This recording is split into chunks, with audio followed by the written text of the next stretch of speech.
Hey and welcome to the Flying Shapes tutorial. In this episode I'm going to show you how you can use the extrusion mechanism to build also volumes or to build more complex shapes in general. I have already selected the surface tool and I'm going to start with a very simple surface like just a plane.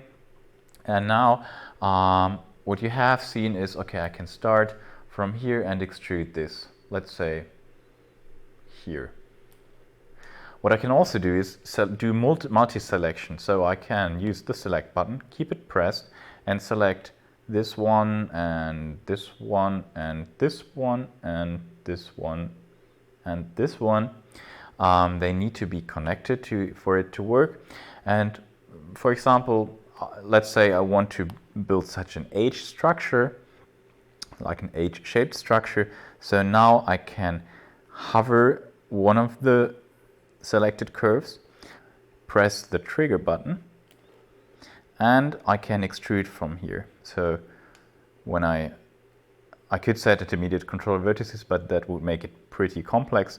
So I'll just simply end it here, and you see it's a very simple way of extruding several adjacent lines, curves at the same time. And now we already have this structure. I could of course also have turned on the grid snapping for it to be more precise, but just to show you the general approach. Now let's say I want to base it on something solid maybe. So I'll unselect everything and just hover this backside, and now you see I can create real volume from it. Let's say it goes up to here. I'll keep pressed, and this is it. And of course I cannot only extrude only one surface at a time, but I can do this with several. So let's add on this side.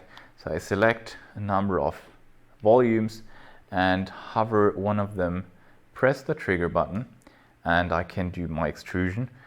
I'll turn this while doing so it's not finished. This is why you still see this effect.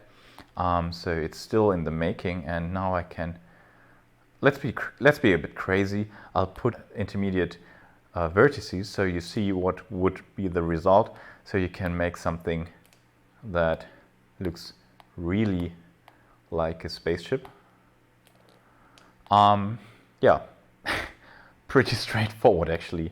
So this is how you can work with solids, how you can use the extrusion mode, how you can play with geometry, and of course everything can be used in combination with the precision modes. That can be the measurement tool, the grid snapping, and the gizmo that you see here.